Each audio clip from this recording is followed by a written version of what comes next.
Hey guys, God has me doing another video. This is Patty. I hate when I do that. This is Patty LaBelle.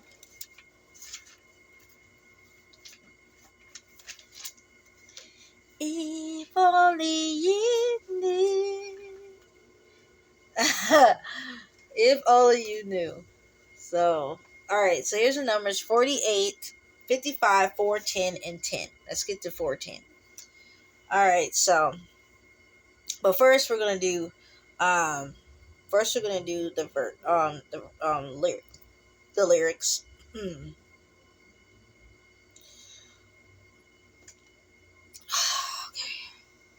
I must have rehearsed my lines 1,000 times until I have them memorized. But when I get up the nerve to tell you the words, just never seem to come out right.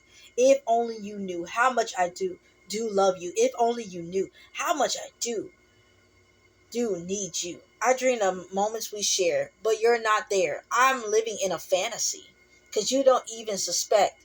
Could probably care less about the changes I've been going through. If only you knew how much I do love you. If only you knew how much I do need you. No, you don't even suspect. Could probably care less about the changes I've been going through. If only you knew how much I do love you. If only you knew how much I do need you. Oh, if you only knew how much I do love you. Oh, if you only knew how much I do need you. Only if. If I love you, yes. You don't know. I said you don't know how much I need you, sugar. If only you knew how much I do. I said you don't know that I love you, and I will show I love you. 410. 4:10.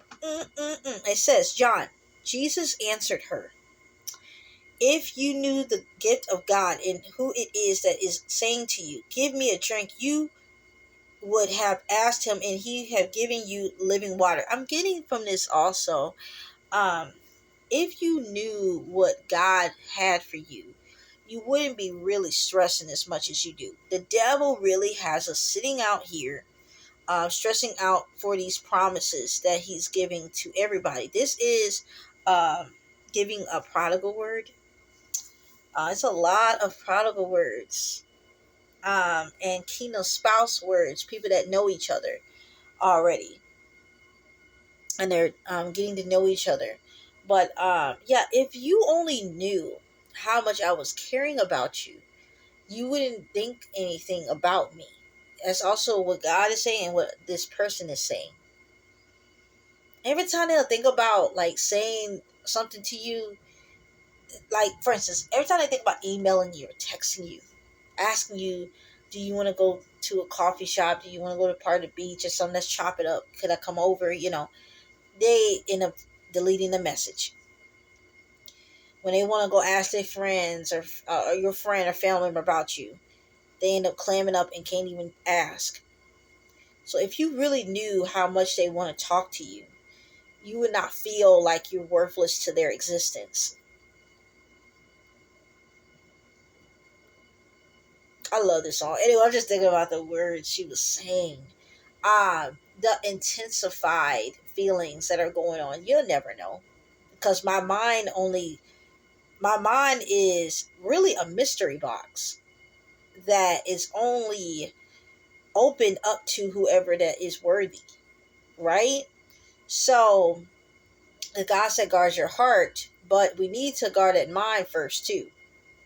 In our way of making sure that our mind doesn't connect to the heart too much. If you get what I'm saying, you might see someone give you flowers, but don't let your heart feel it either. You got to make sure that these are not flowers only on Monday, but they're flowers any other time of the year, not just for Valentine's Day or not just for your birthday. This is just something that this person would do, even if it was the holidays or not. Just because kind of person. Or I'll buy them some candy, not because it's the holidays. Or like I said, it's just, you don't want somebody doing something just to please you for today. And this person's not even on that. When they come to tell you how they feel, this will not be This will not be a thing that happens here and there. This is going to be a thing that happens a lot. And you will notice that over time. And it won't be nothing that they're ashamed of showing. You get people in the past, you probably dated, and they would not post you online, or they wouldn't tell you about how they felt to their family or friends, or they would admit how they were feeling, if they were whipped or not. And it's like, what is the problem of expressing that feeling? Yes, to somebody that they're scared that they're not good enough for, because more likely they're probably not. But this person know they're good enough for you. They just hope that you notice. And then some of them don't feel like they're good enough because people told them that they weren't. And like I said, it's because possibly they weren't number one. The simplest thing they could ever do is, like I said, post you online, or tell people that they're in love with you, or say that this is my girlfriend or my boyfriend when they're around people that you know or don't know. And especially that you don't know, and they can't even do that simple thing. I'm sorry. That hurts. I know it does. But the thing is that this person's not on that. A lot of them are waiting until God says that they can come and approach you. And also a lot of them, they're working on themselves.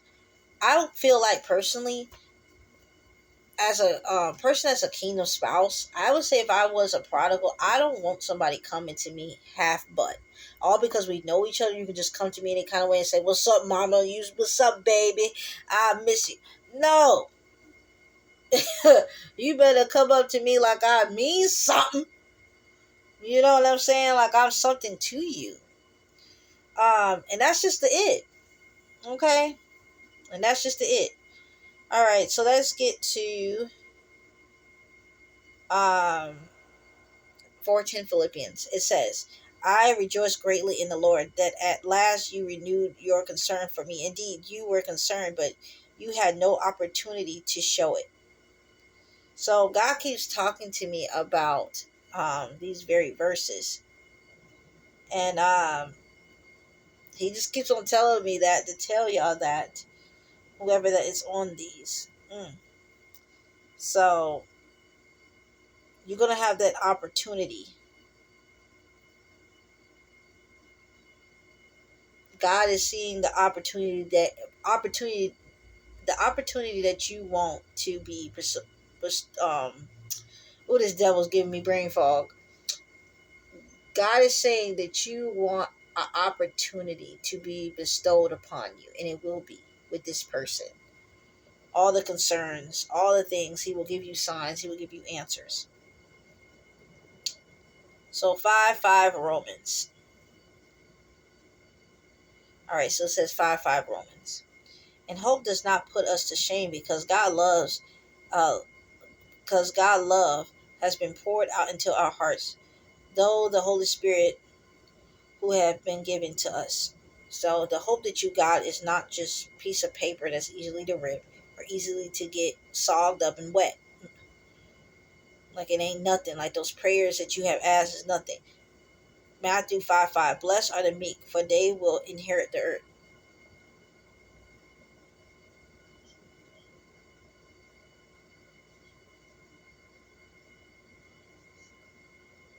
Y'all hear that? It also says Corinthians 5:5. He who has prepared us for this very thing is God, who has given us the Spirit as a guarantee. So God is telling you that you're becoming a wife, you're becoming a mother, you're becoming a father, you're becoming a husband one day when y'all get back into cahoots with each other. God ain't playing with you. Y'all hear this? Do y'all hear this thunder? But yeah, okay, it's the thunder, okay? It's a thundering in the spirit. God is saying that you will get your covenant, that he has gave to you for so many years or so many months, and that feels like years, or years that feel like decades. It will be so.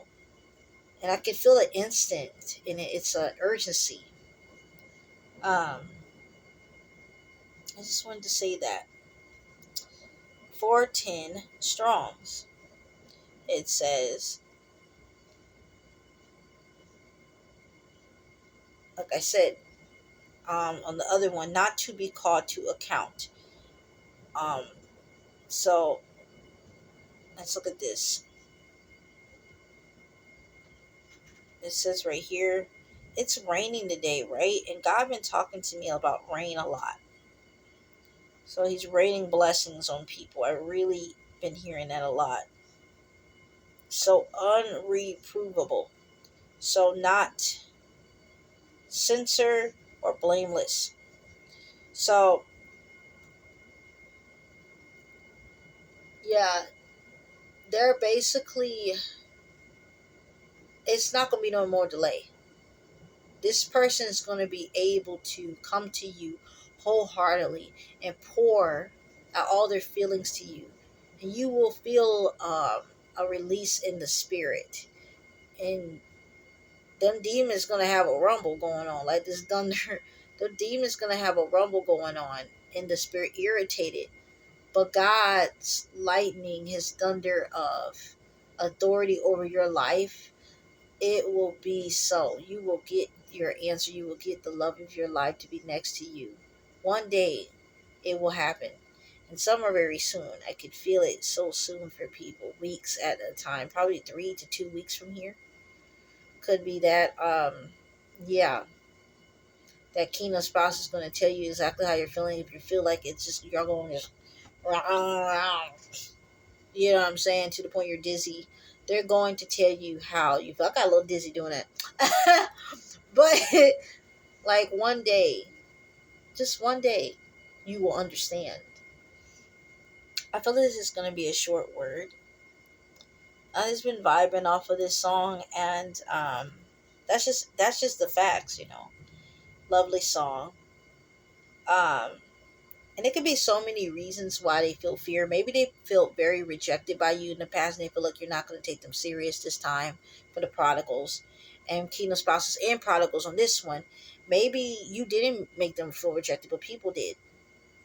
They're the very people that they love the most, and they told all their ideas to, and they told their emotions to. They just dismissed them. And they think you're going to do the same because you probably never told them this much love in your heart before for something and someone. But God is showing them that you are so worthy of this moment of their feelings, and you're going to accept them. Yeah, you're going to accept them through and through. You're going to give them that love of attention enough to say, man, I know God is in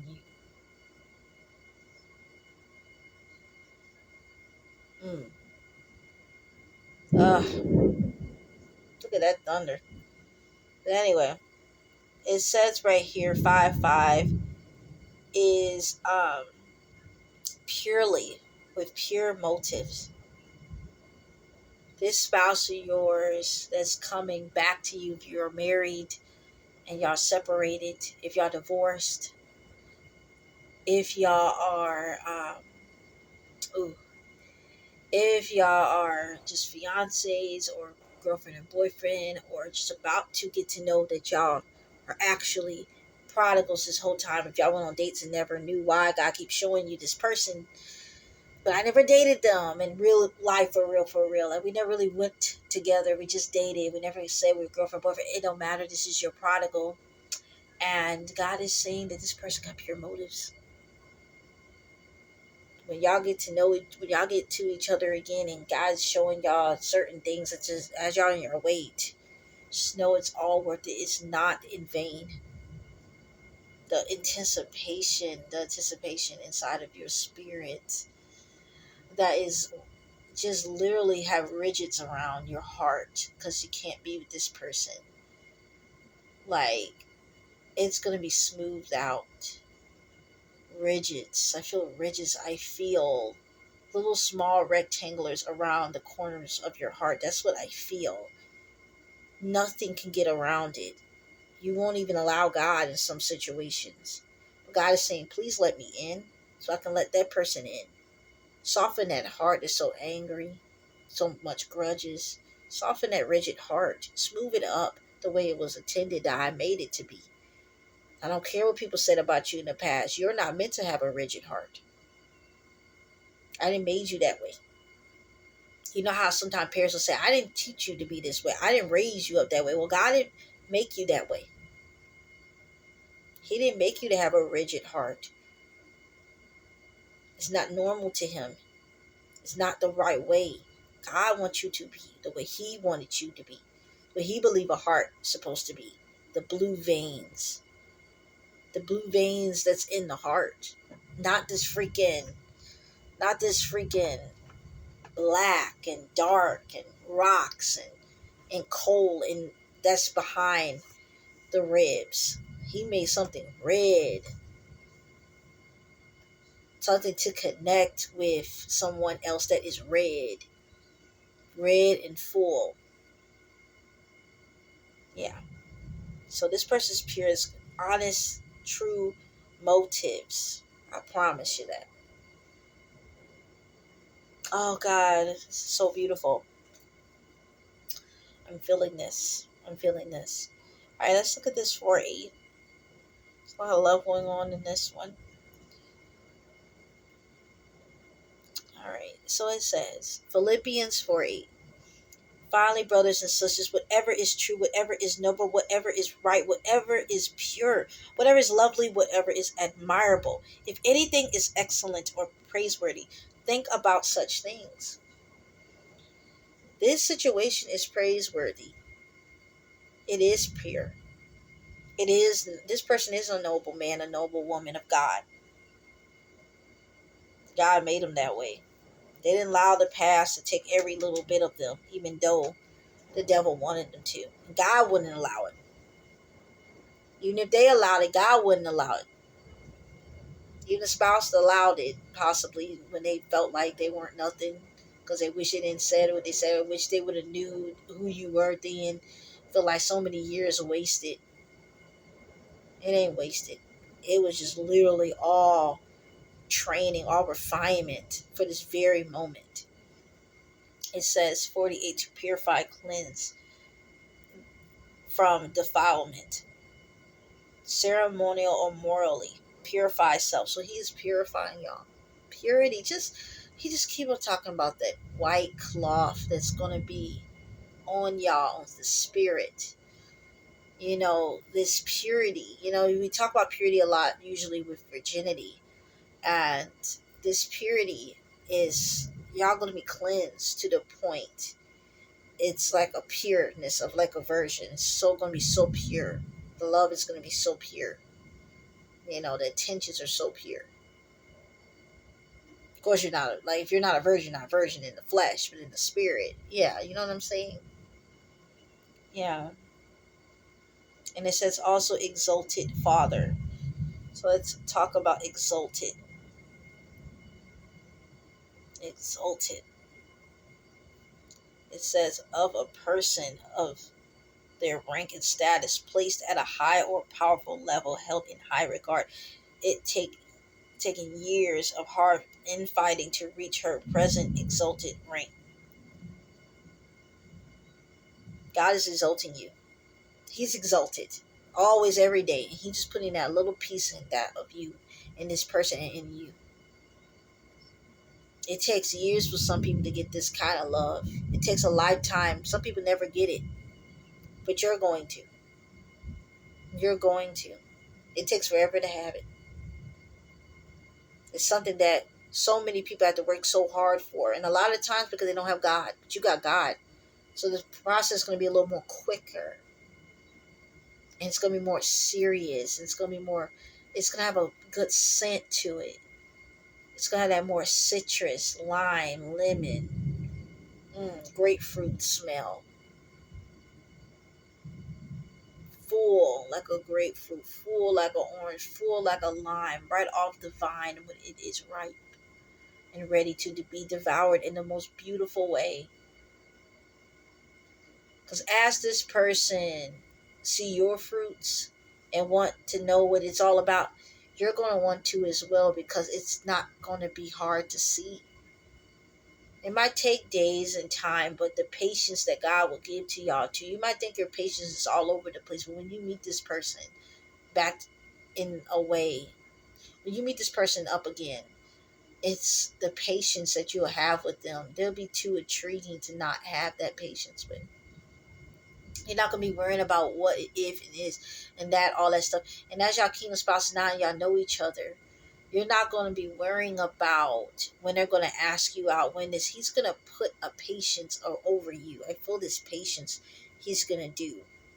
He's gonna put a patience over you. Understanding. Understanding causes patience. Sometimes people don't understand. If you don't have understanding, you don't have patience with this person, because understanding enough, trying to understand, is the patience enough, and he's going to give that to you. So it won't be such a big deal for you.